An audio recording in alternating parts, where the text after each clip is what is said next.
Number 1. Morton Berger. In the quiet suburbs of Phoenix, Arizona, Morton Berger was the kind of man parents once trusted without a second thought.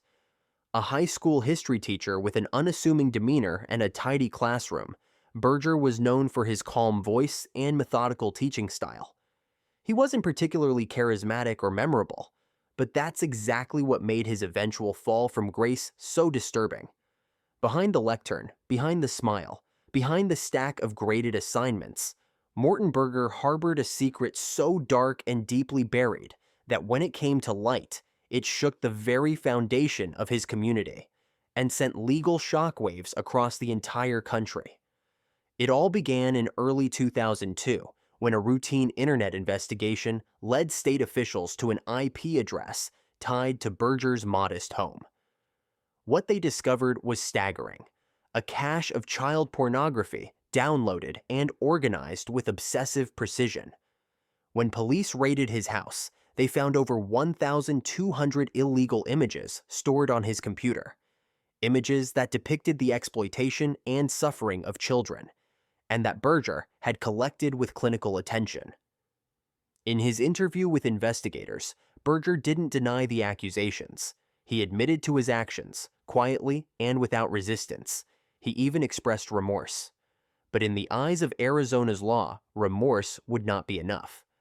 Berger was charged with 20 counts of sexual exploitation of a minor, one for each of the 20 images prosecutors chose to bring forward.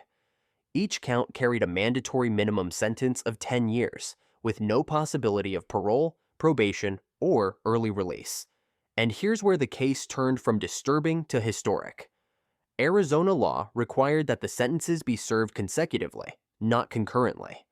That meant that instead of serving a single 10-year stretch, Berger would serve 10 years for each image, back to back. The final total?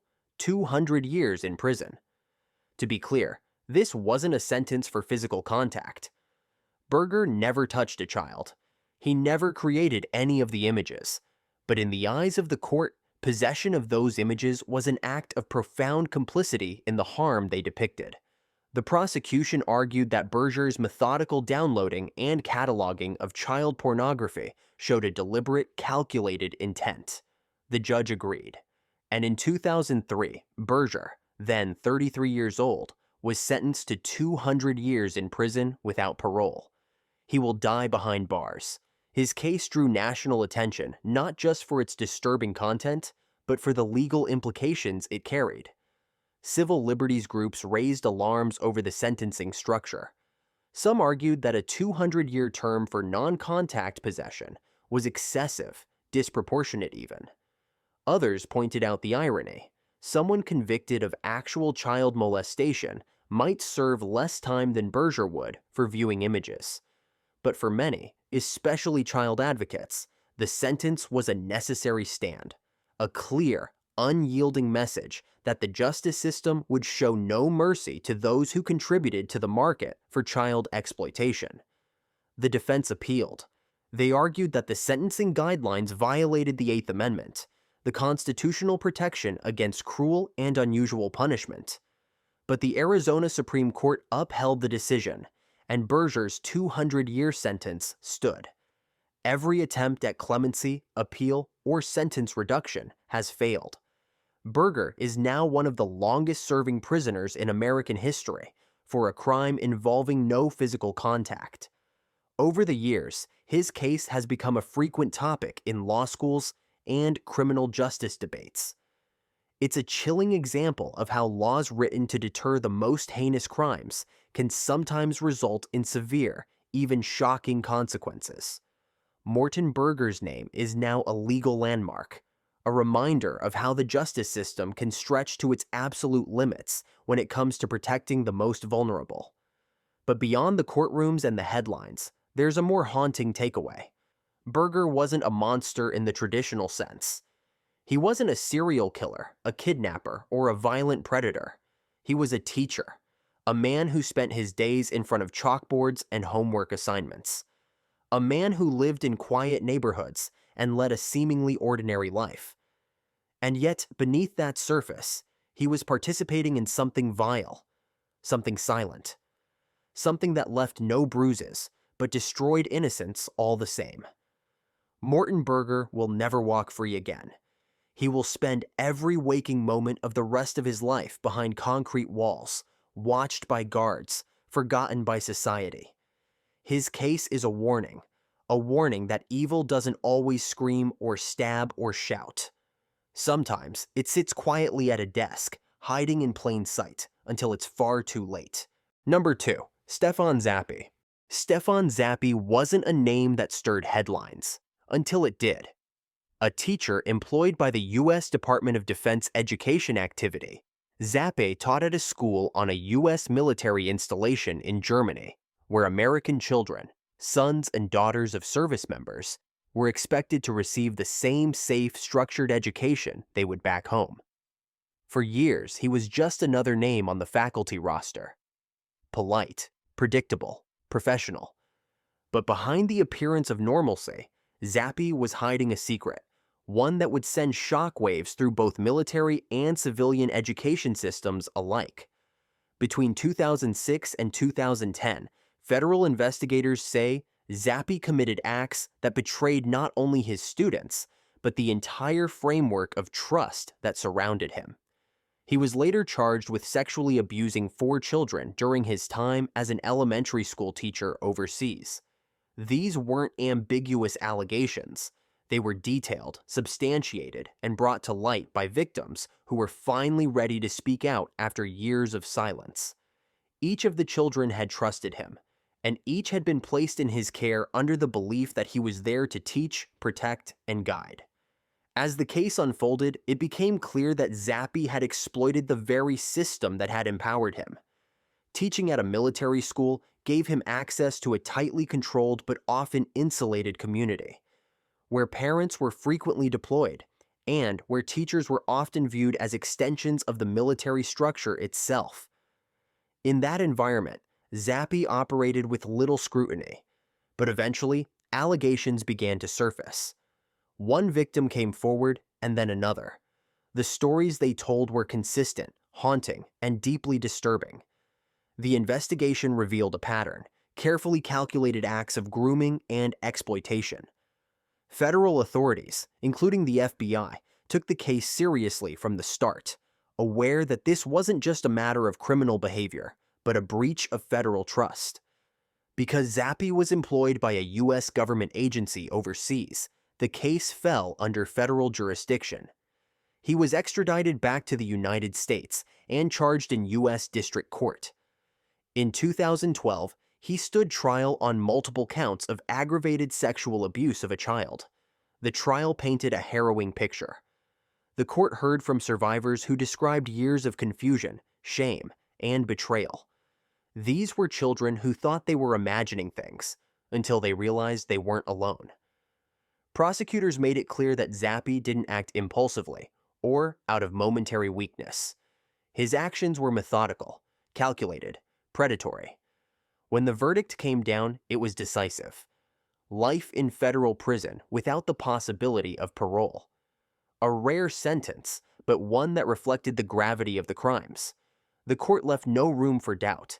Zappey had forfeited any claim to freedom, having used his position of trust to violate the most basic moral and legal boundaries. The victims were applauded for their bravery, for coming forward, for testifying, for enduring the process that would finally deliver justice. Zappey's sentence stands today as one of the most serious ever handed to a Department of Defense educator. It also forced a reckoning inside the DoDEA system. After the trial, internal policies were reevaluated. Safeguards were tightened. Background check protocols were updated. Because if a predator could hide in plain sight on a U.S. military base, what did that mean for other institutions where oversight might be even weaker? For educational researchers and criminal justice scholars, the case has become a key example of institutional failure, and how trust in positions of authority can be weaponized by those who know how to exploit it. For survivors, it's a dark chapter that took years to confront, but it's also a chapter they helped close, with courage, honesty, and determination. Today, Stefan Zappey is locked away in a federal prison. He will never walk free again. His classroom is now a cell. His title is no longer teacher, but inmate. And the children he once harmed, they've grown into young adults who carry both scars and strength. In the end, the legacy of this case is not just about justice, it's about awareness. About remembering that even in the most structured, respected environments, evil can sometimes sit quietly at the front of the room. Number 3. Ricardo Ortiz. Ricardo Ortiz was not a name that raised red flags, at least not at first. To those around him, he was just another educator in El Paso, Texas. A man who walked into school each day, greeted students with a calm nod, and returned home to a quiet neighborhood like countless other teachers across the country. But behind that quiet routine was something far more disturbing. Something that would eventually lead federal investigators to his doorstep, spark a multi-agency investigation, and end in a rare and devastating sentence: life in prison without the possibility of parole. The story of Ricardo Ortiz begins like many cases in the digital age do, with a tip. In 2022, federal cybercrime investigators received intelligence about a user suspected of inappropriate online communication with minors. The activity wasn't local, it spanned state lines, and it wasn't just a one-time incident. As investigators traced the digital footprint, they followed it to a device registered in El Paso. That's when Ricardo Ortiz's name first appeared in the case file. At first glance, the connection seemed unlikely. Ortiz was a teacher, a position of trust, especially in a school setting. But when federal agents obtained a warrant and searched his home, the illusion quickly unraveled. On his devices, investigators discovered conversations that were alarming in both content and scope. They found evidence of ongoing communication with several minors, conducted through various messaging apps and digital platforms. These weren't casual chats. According to court documents, the messages revealed a methodical effort to groom, manipulate, and exploit vulnerable individuals over time. It's important to be precise here. There were no allegations of physical contact. Ortiz never met any of these minors in person. But under U.S. federal law, that distinction doesn't change the severity of the crime. The statutes covering coercion and enticement of a minor are clear. Using interstate communication to knowingly persuade, induce, or entice someone under 18 into illegal behavior carries a mandatory minimum sentence of 10 years and can result in life imprisonment when the circumstances justify it. In Ortiz's case, they did. The messages showed clear efforts to establish trust, then escalate those relationships into more inappropriate territory. There were indications that Ortiz had posed as someone younger than he really was, altering his identity, sending misleading photos, and using carefully constructed language designed to lower his victims' defenses. When investigators recovered images and other digital materials from his devices, it became evident that some of the minors had been manipulated into producing content themselves, an act that, under federal law, constitutes the production and possession of illegal material. What made the case more serious and more deeply troubling was the fact that Ortiz was a teacher. Prosecutors argued that his professional role gave him an understanding of how to build trust with young people, how to navigate boundaries, and how to use his authority to manipulate rather than protect.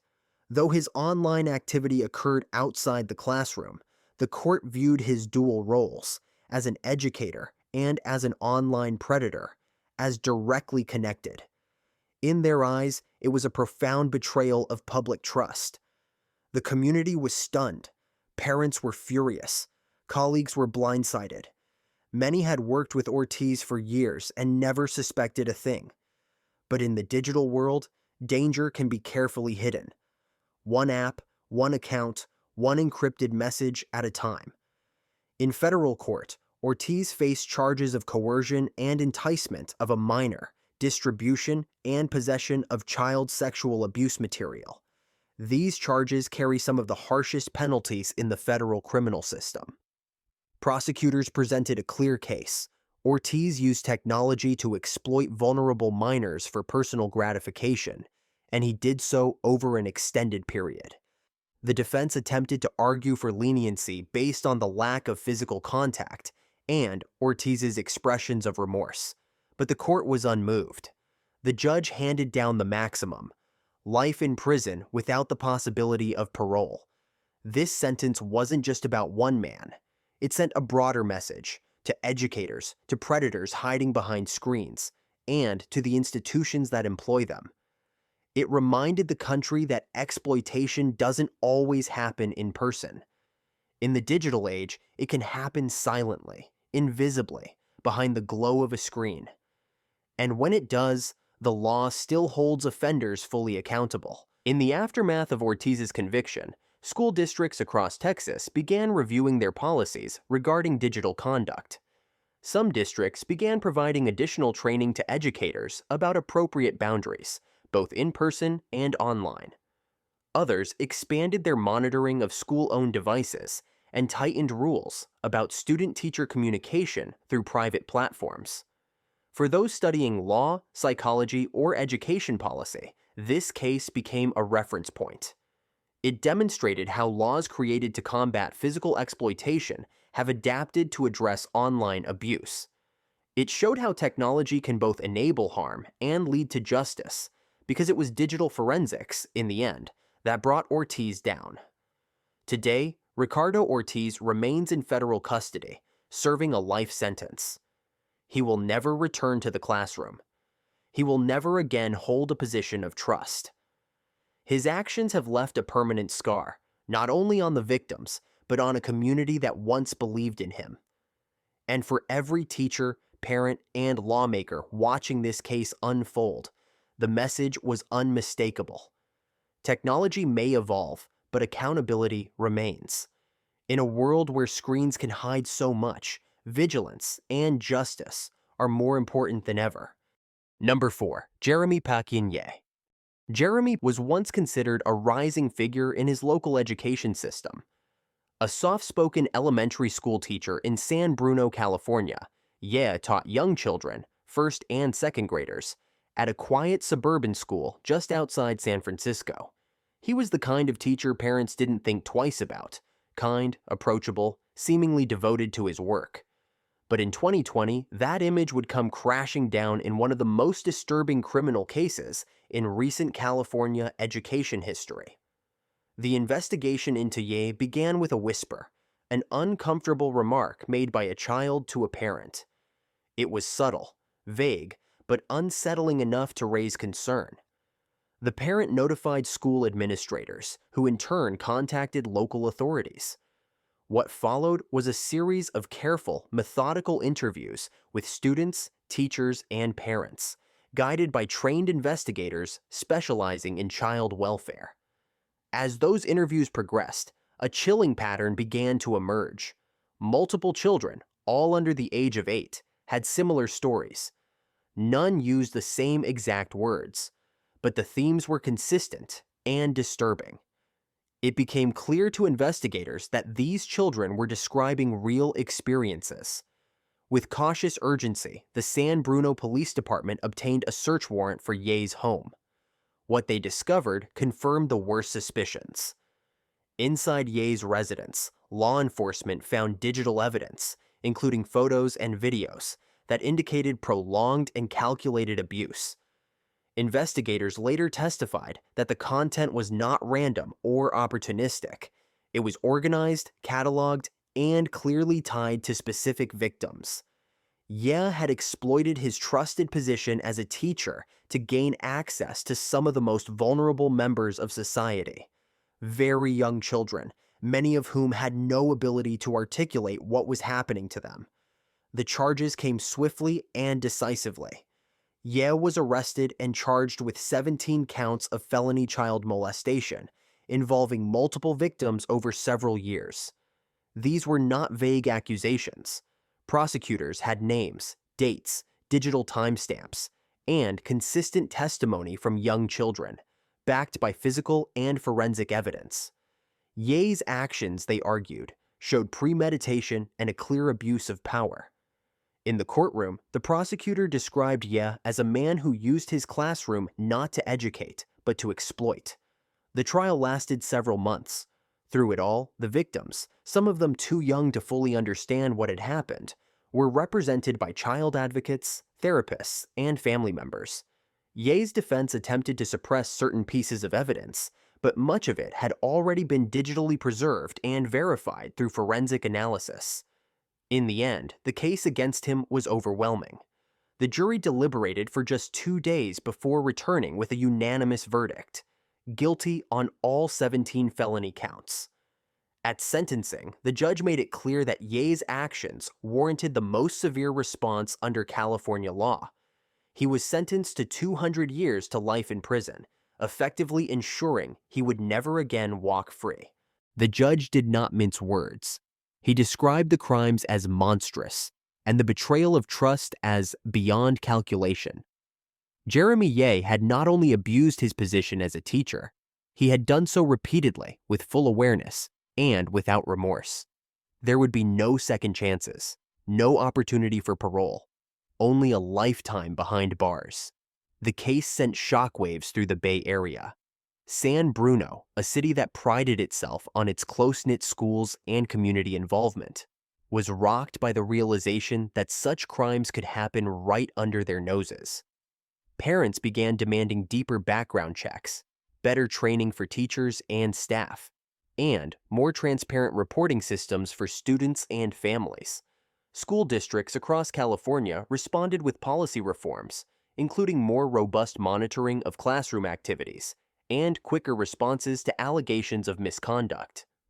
Yeh's case became more than just a local scandal. It became a cautionary tale.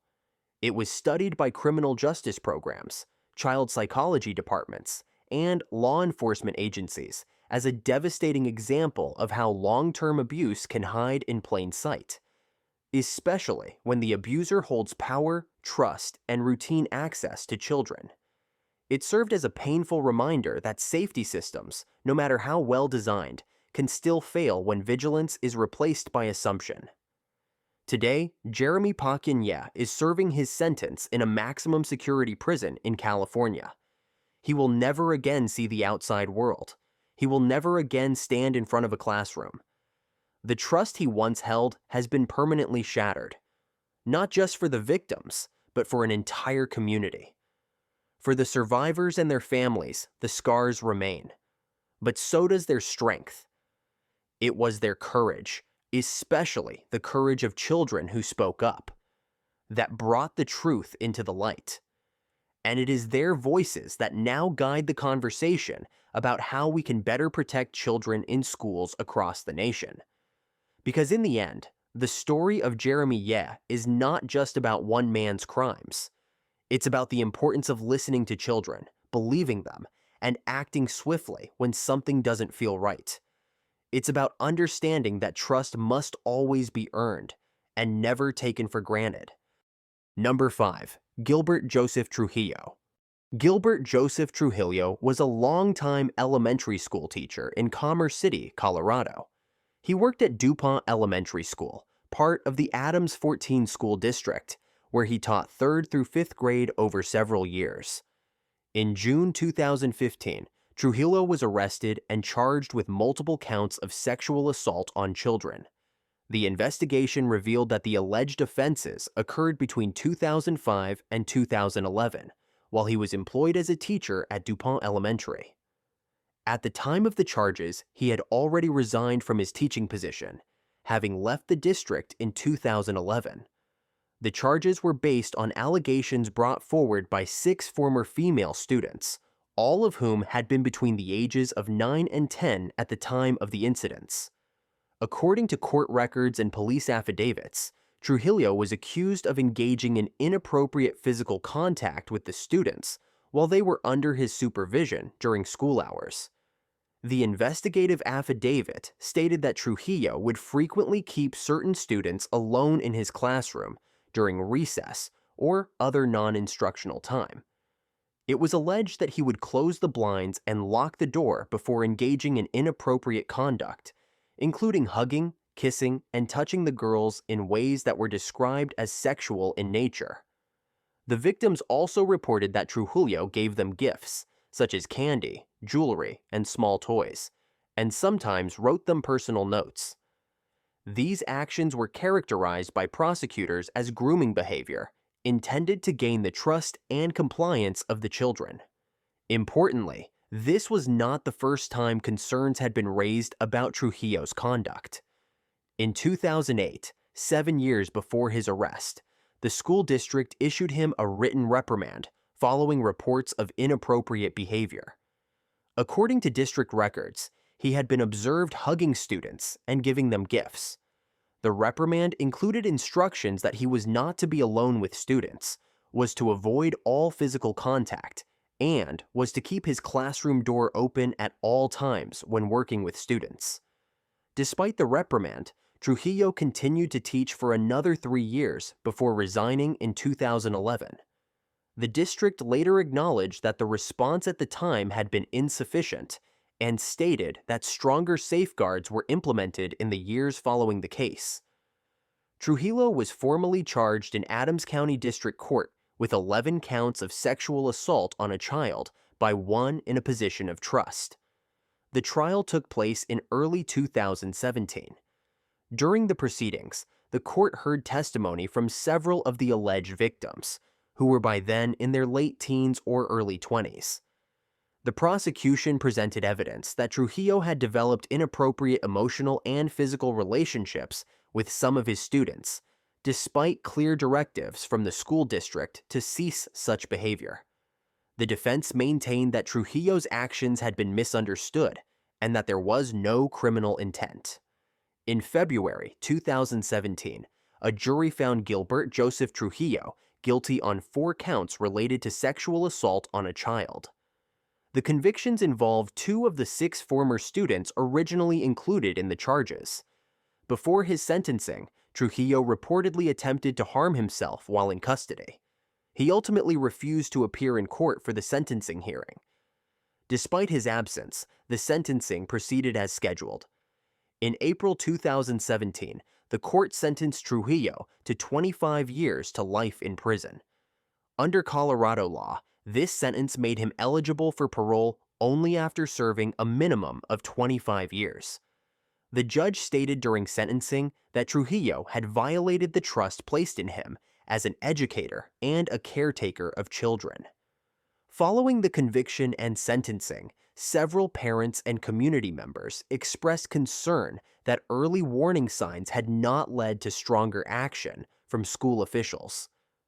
In particular, questions were raised about the effectiveness of the 2008 reprimand and why Trujillo had been allowed to continue teaching until 2011. The Adams 14 School District released a statement affirming that it had fully cooperated with law enforcement throughout the investigation and that it had since implemented more stringent protocols for monitoring and reporting misconduct by staff members. These included clearer reporting channels, staff training, and increased administrative oversight of classroom environments. The case received coverage from several local news outlets, including CBS Denver, Colorado Community Media, and 9 News, and prompted broader conversations within the state about the importance of child protection policies in educational settings. As of the latest available public records, Trujillo remains incarcerated in the Colorado Department of Corrections.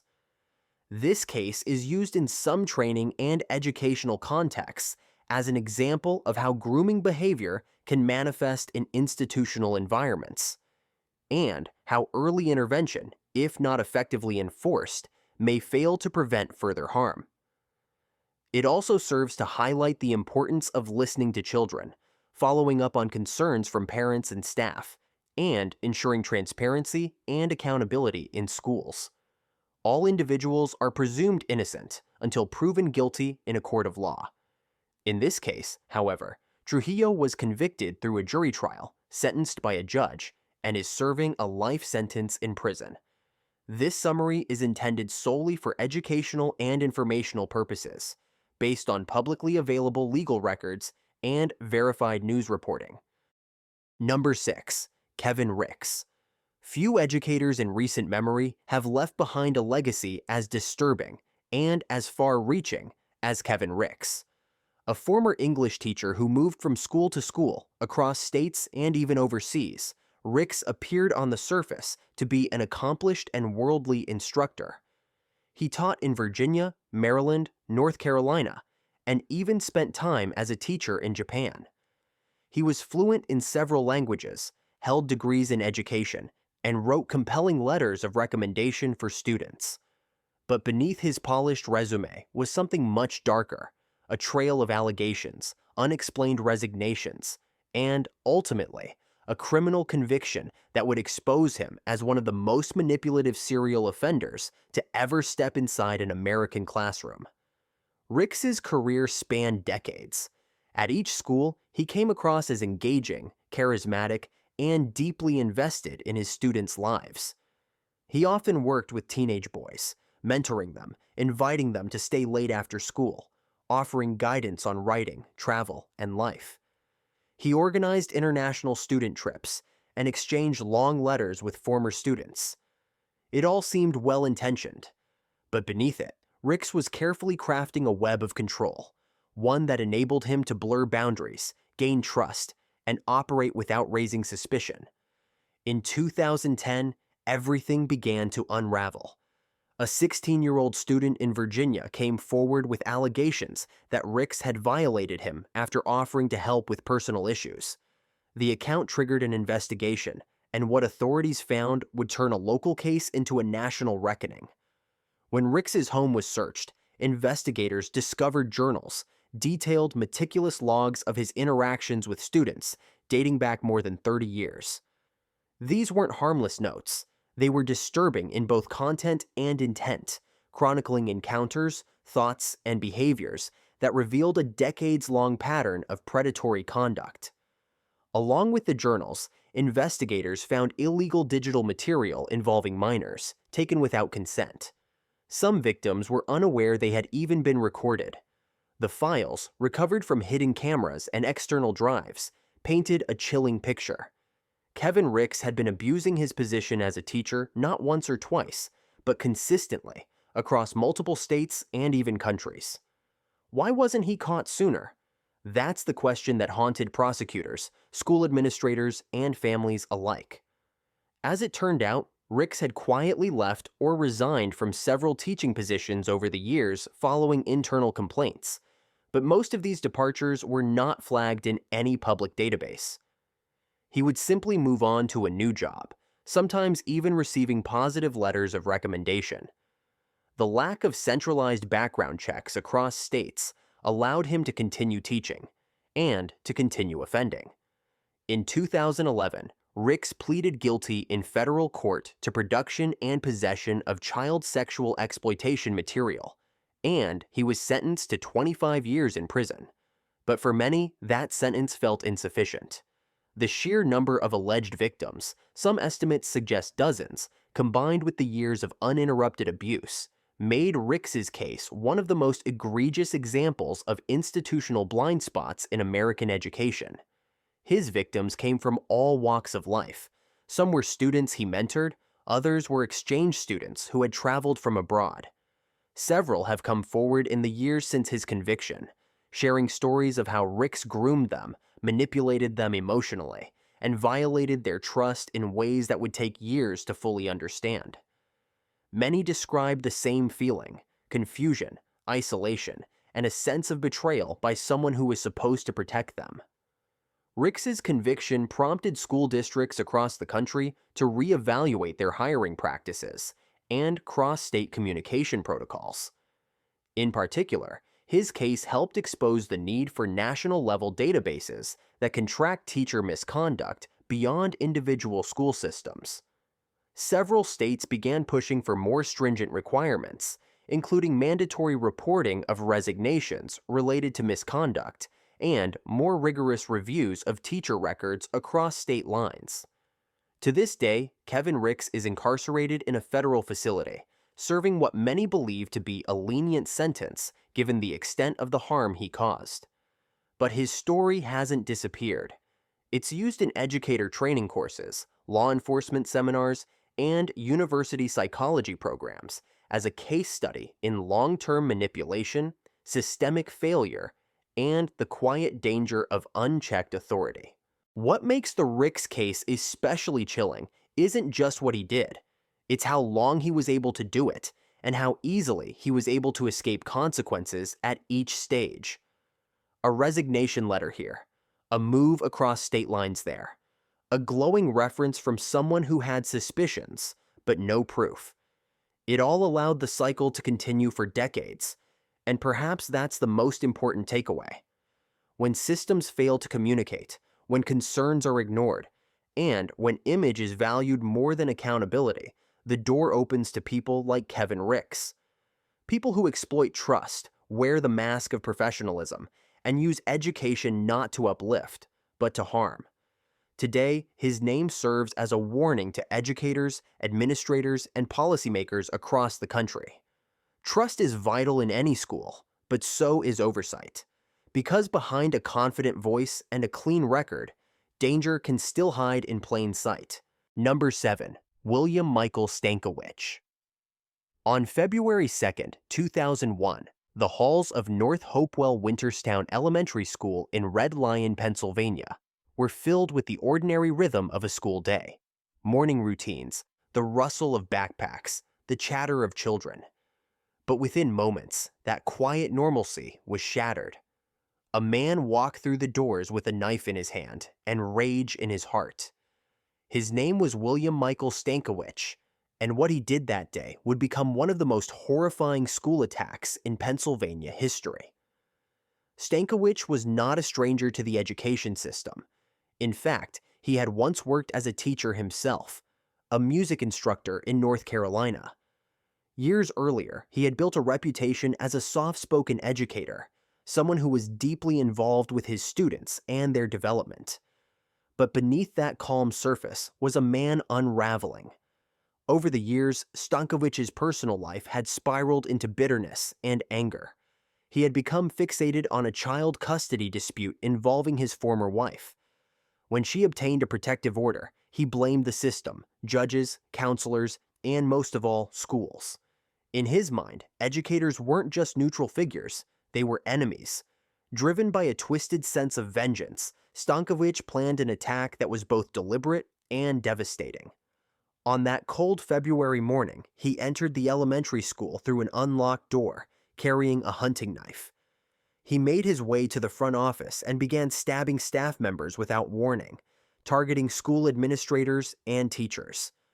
Among those injured were the school principal and 2 female employees, all of whom were stabbed multiple times. But it didn't stop there.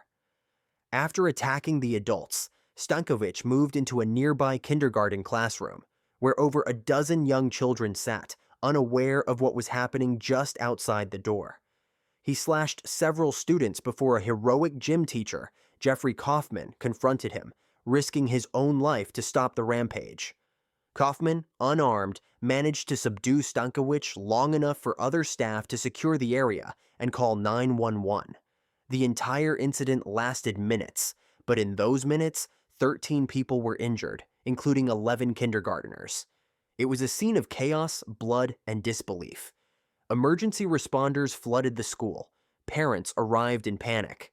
For a town that had never imagined violence in its classrooms, the shock was immeasurable. Stankewicz was arrested on site and showed no remorse. During interrogation, he openly admitted to planning the attack, stating that he wanted to make a statement and punish the system that he believed had ruined his life. In reality, his actions only revealed a deeply disturbed individual who had allowed personal resentment to grow into violent extremism. The trial began months later, and the evidence was overwhelming. Prosecutors charged Stankewicz with multiple counts of attempted murder, aggravated assault, reckless endangerment, and terroristic threats. The injuries inflicted on the victims, some of them just 5 years old, left physical and emotional scars that would last a lifetime. The court heard testimony from teachers who recalled the terror of seeing a man enter their school with a knife. Parents described the agony of seeing their children wheeled out on stretchers. And perhaps most chilling of all, the surveillance footage confirmed just how calculated and direct the attack had been. At sentencing, the judge addressed the courtroom with visible anger. He called the attack an unspeakable act of cowardice and condemned Stankewicz for targeting those who could not defend themselves, especially young children. In 2002, William Michael Stankewicz was sentenced to 132 to 264 years in prison. The sentence ensured that he would spend the rest of his life behind bars with no possibility of parole. The aftermath of the attack led to immediate changes in school security. Doors were reinforced, visitor protocols were restructured, and across Pennsylvania and much of the country, schools began reevaluating how vulnerable their campuses were to outsiders with harmful intent. The tragedy also brought renewed attention to the importance of mental health screening, particularly in cases involving long-term personal grievances and domestic instability. Stankewicz's case, while unique in its motive, sits among the rare but deeply traumatic incidents where schools become the stage for adult rage. It wasn't driven by ideology or a broader agenda.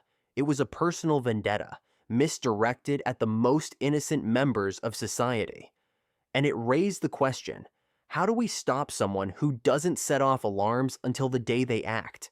For educators, parents, and school leaders, the name William Stankewicz became synonymous with the nightmare scenario no one wants to imagine, but must prepare for. His crimes serve as a grim reminder that violence in schools doesn't always come from within. Sometimes it walks in through an unlocked door, masked by the face of someone who once called themselves a teacher. Today, Stankewicz remains imprisoned in Pennsylvania, where he will spend the rest of his life. His victims, now grown, carry the memories of that day. Some have spoken publicly about their recovery. Others have chosen to remain private. But all of them, and the community around them, serve as the true legacy of that day. Not one of fear, but of survival. Number 8. Craig Michael Wood. It was a mild Tuesday afternoon in Springfield, Missouri, February 18, 2014. 10-year-old Haley Owens had spent the day with a friend and was walking home through her quiet neighborhood on West Lombard Street. It was around 5 p.m. when a truck pulled up beside her. Inside was 45-year-old Craig Michael Wood. What happened next would not only devastate an entire community, it would expose a deeply disturbing secret hiding behind the doors of a local middle school educator. According to eyewitnesses, Wood stopped his vehicle, asked Haley for directions, and then suddenly reached out, grabbed her, and forcibly pulled her into his truck. The driver sped away. The entire abduction happened in less than 15 seconds. But someone saw it happen. Michelle and Carlos Edwards, neighbors who had been outside at the time, witnessed the horrifying event. Michelle acted quickly. She jotted down the truck's license plate while Carlos tried to chase after the vehicle on foot. Though he couldn't stop it, the couple called 911 immediately and provided authorities with the crucial information: the make of the truck, the direction it headed, and most importantly, the license plate number. That detail broke the case open within minutes. Police quickly traced the plate to a Ford Ranger registered to the parents of Craig Michael Wood. Investigators arrived at the home Wood shared with his parents on East Stanford Street in Springfield. They set up surveillance as they waited for him to return. When he did, officers approached him immediately. He appeared nervous. They noted that he smelled strongly of bleach. When they told him why they were there, he didn't deny anything. In fact, he told officers, "I know why you're here." He was taken in for questioning, but refused to answer any questions about Haley's whereabouts. While in custody, police noticed visible injuries on his body, abrasions to his lip and finger, and red marks on his neck and groin. These were documented and later used as part of the evidence against him. Meanwhile, officers obtained a search warrant for the Wood residence. They began a methodical search of the home. The critical discovery came from the basement. There, inside a plastic storage tote, police found the body of Haley Owens. She had been shot in the back of the head. The body had been wrapped in trash bags and placed in the container. Investigators believed she had been murdered within an hour of her abduction. Evidence collected at the scene included ropes, duct tape, latex gloves, and cleaning supplies, many of which had been recently purchased. Surveillance footage later confirmed that Wood had gone to a local store shortly after the kidnapping, buying bleach and drain cleaner. He was also captured on camera discarding items into a commercial dumpster. Items later identified as Haley's clothing. An autopsy confirmed that Haley had been sexually assaulted. There were ligature marks on her wrists, consistent with being restrained. The gunshot wound to the back of her head was the cause of death. The discovery sent shockwaves through the community. Haley Owens had been missing for only a few hours, and now she was gone. The case moved quickly into the legal system, and the public wanted answers. Craig Michael Wood had been, up to that point, a longtime employee of the Springfield Public School District. He worked as a football coach, a paraprofessional teacher's aide, and a substitute teacher at Pleasant View Middle School. He had been with the district for over 16 years. When police searched the rest of the home, what they found painted a disturbing picture. Inside Wood's room were multiple firearms, a significant cache of child pornography, handwritten stories describing violent sexual fantasies involving young girls, and a collection of photos of young female students from the middle school where he worked. The evidence suggested that this was not a spontaneous crime. It had been preceded by years of obsession, collection, and planning. Wood was charged with first-degree murder, kidnapping, rape, and sodomy. His trial began in October 2017, more than 3 years after Haley's murder. The defense admitted that Wood had committed the crime, but argued that it was not premeditated. They claimed that he had not planned to kill Haley when he abducted her. The prosecution strongly disagreed. They argued that the evidence, the weapons, the restraints, the bleach, the pornography, and the writing proved that Wood had been preparing for this moment, that he had planned to abduct, assault, and kill a child. The jury found him guilty of first-degree murder. However, they could not come to a unanimous decision on whether he should be sentenced to death. In Missouri, when a jury is deadlocked on sentencing in a capital case, the decision falls to the judge. On January 11, 2018, Judge Thomas Mountjoy sentenced Craig Michael Wood to death by lethal injection. He cited the heinous nature of the crime, the deliberate planning, and the vulnerability of the victim. In the aftermath, Haley's family and members of the community called for reforms to the state's AMBER alert system. They felt the process for issuing alerts had been too slow, and that precious minutes were lost after Haley's abduction. Their advocacy led to the creation of Haley's Law, which passed in 2019. The law streamlined communication between law enforcement and the state's alert systems, making it easier and faster to issue Amber Alerts when a child goes missing. Craig Michael Wood remains on death row. His appeals have been repeatedly denied. The evidence against him was overwhelming, and the community of Springfield continues to mourn the loss of a young girl whose life was taken far too soon. Haley Owens was just 10 years old. She had no connection to Wood. She was simply walking home in broad daylight in her own neighborhood. What happened to her was tragic and senseless. This case serves as a stark reminder of how quickly danger can strike, even in places that feel safe. It also highlights the importance of rapid response, community awareness, and vigilance. But above all, it's a story of a child who deserved to grow up, to be safe, and to be protected.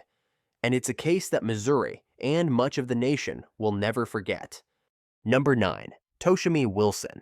In the city of Amory, Mississippi, a quiet community in Monroe County, parents sent their children to school expecting them to be safe, mentored, and guided by trusted educators.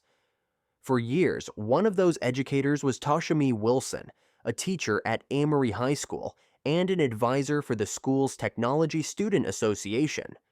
His position placed him in close, regular contact with students, both in the classroom and during school-sponsored trips. But beneath the surface of that role, federal prosecutors would later reveal a long-running pattern of abuse and exploitation that took place over nearly a decade. What began as subtle trust building, they said, turned into manipulation and coercion, actions that led to one of the most serious federal child exploitation cases in the region. According to court records and the U.S. Department of Justice, Wilson's offenses occurred between 2005 and 2014. During that time, he engaged in a series of criminal acts involving teenage boys who were students at the school where he worked. Federal prosecutors presented evidence that Wilson had exploited his position to produce sexually explicit material involving at least 8 minors. In many cases, authorities said Wilson offered students money, transportation, or marijuana in exchange for participating in the recordings. The incidents occurred in a variety of locations, including school bathrooms, a rented office space, and a public restroom at a local Walmart. Some of the material was produced during school-related travel for extracurricular activities. Prosecutors noted that Wilson would often target students who were facing personal or financial challenges and would approach them under the pretense of offering support or mentorship. The case first came to light in 2021 when a former student came forward and reported what had happened to a counselor. That disclosure led to an investigation by Homeland Security Investigations and the Mississippi Attorney General's Office. Law enforcement obtained a warrant to search Wilson's residence and a storage unit in his possession. The search yielded over 300 items of evidence. Among them were CDs, hard drives, and other media labeled with students' names and titles that investigators described as graphic. Federal agents determined that some of the digital media contained videos and images that constituted illegal child sexual abuse material, produced by Wilson himself using his students as subjects. In May 2021, Wilson was arrested and charged in federal court. A grand jury later indicted him on 8 counts of sexual exploitation of children under Title 18 of the United States Code, Section 2251. The case proceeded to trial in December 2023. 8 former students, now adults, testified about their experiences. They explained how Wilson had approached them, often when they were 14 to 17 years old. Some said they had trusted him as a teacher or advisor. Others testified that they were afraid to say no, or didn't fully understand the situation until years later. According to their testimonies, the encounters were not isolated, but part of a persistent pattern that spanned years. The defense did not deny that the videos existed, but challenged how they were obtained and the conditions under which the interactions occurred. However, the jury found the government's evidence compelling. In December 2023, Wilson was convicted on all 8 counts of sexual exploitation of minors. Each count carried a mandatory minimum prison sentence of 15 years and a maximum of 30 years. On May 29, 2024, U.S. District Judge Deborah M. Brown issued the final sentence. She ordered Wilson to serve 192 years in federal prison, a sentence structured as 24 years for each of the 8 counts, to be served consecutively. In addition to the prison term, Wilson was sentenced to a lifetime of supervised release, ensuring that even if released at an advanced age, he would remain under federal monitoring. The court also ordered Wilson to pay $123,200 in restitution to the victims and assessed a $5,000 penalty under the Justice for Victims of Trafficking Act. These restitution amounts were intended to support the recovery of the students who had suffered emotional and psychological harm. Following the sentencing, U.S. Attorney Clay Joyner stated, "Parents and children should be able to trust teachers, and Toshemie Wilson profoundly betrayed that trust. He deserves every hour of every day that he spends in prison."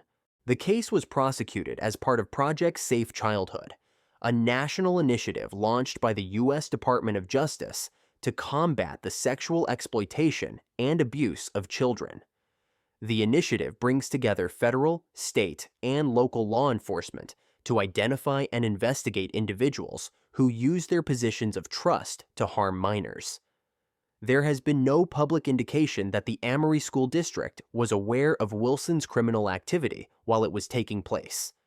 However, in the years following the case, attention has shifted toward improving school safety protocols, reporting systems, and student counseling services. Advocates and prosecutors alike have emphasized the importance of anonymous reporting mechanisms and clear boundaries between students and staff. While Wilson will likely spend the rest of his life in federal custody, the impact of his actions remains with the survivors, students who came forward to testify years after the abuse occurred. Their participation in the legal process was described by prosecutors as essential in securing justice, and their courage has since been acknowledged by the court and law enforcement. This case is a sobering reminder that institutions built on trust must also be equipped with oversight. Teachers, coaches, and mentors carry real influence over young lives, and when that power is abused, the consequences are profound. The conviction of Toshemie Wilson stands as a testament to the importance of listening to victims, protecting students, and holding those in positions of authority accountable. It also highlights the role of law enforcement partnerships in uncovering hidden crimes and pursuing justice in cases that span years. As of today, Toshemie Wilson is serving his sentence in a federal correctional institution. Based on the length of his sentence, 1,992 years, he will remain incarcerated for life. Number 10. James Talbot. James Talbot was a name once associated with faith, education, and discipline. For decades, he was known as Father Talbot, a Jesuit priest and respected teacher. He taught at some of the most prestigious Catholic schools in the northeastern United States, institutions where tradition, moral instruction, and trust in clergy were considered foundations. But in time, Talbot's name would become synonymous with betrayal, abuse, and one of the most egregious cover-ups in the history of American religious education. Born into a devout Catholic family, James Talbot entered the priesthood in the 1960s. He would eventually teach at Boston College High School and later at Cheverus High School in Portland, Maine, two elite Jesuit prep schools.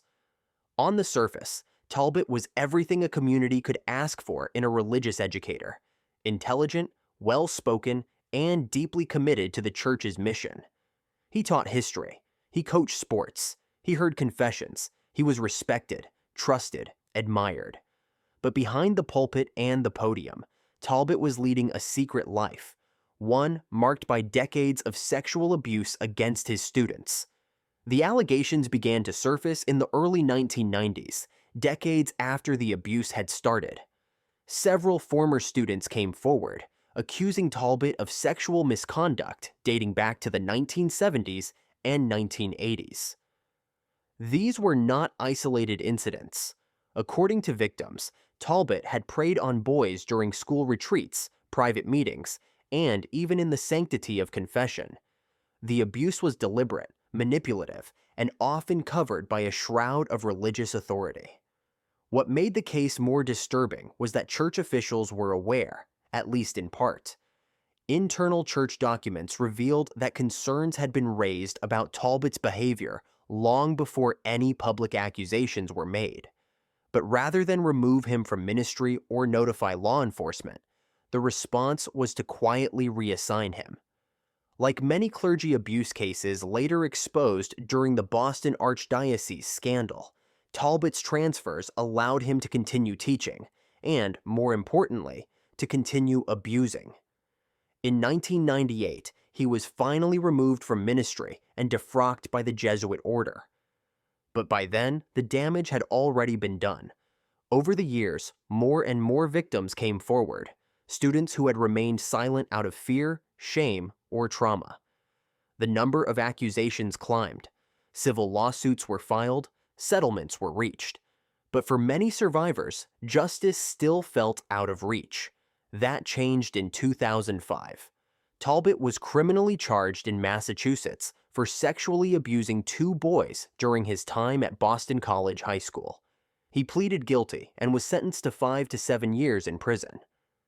After his release, Talbot lived in supervised housing but remained under scrutiny, especially as more survivors began speaking publicly about their experiences. Then, in 2017, authorities in Maine brought new charges. This time, the accusations came from his tenure at Cheverus High School in Portland, where Talbot had allegedly abused students in the late 1980s. One victim, who had kept his trauma secret for more than 30 years, found the courage to come forward after seeing Talbot's name in the news again. The case was reopened, evidence was presented, and Talbot was brought back into court. In 2018, at the age of 80, James Talbot pleaded guilty to gross sexual assault and unlawful sexual contact. The judge, acknowledging the pattern and the suffering inflicted, sentenced him to 2.5 years in state prison. A modest sentence on paper, but a monumental step for victims who had waited decades to see justice served. Talbot's crimes were not only a violation of the law, they were a violation of sacred trust. He used his position as a priest and educator to manipulate the very people he was supposed to protect. And in doing so, he left behind a legacy of broken faith, silenced voices, and institutional betrayal. His case is now studied alongside the broader Catholic Church abuse scandal, particularly the revelations that came out of the Boston Globe's Spotlight investigation in the early 2000s. Talbot was one of many clergy members whose crimes had been hidden, minimized, or ignored, until victims forced the truth into the open. For survivors, Talbot's conviction was not just about punishment, it was about acknowledgement. For years, their stories had been buried under legal settlements and sealed documents. Now, they were being heard. And while the sentences may not have matched the enormity of the crimes, the public exposure, the societal reckoning, was a form of justice all its own. James Talbot is currently incarcerated in Maine. Now in his 80s, he will likely die behind bars.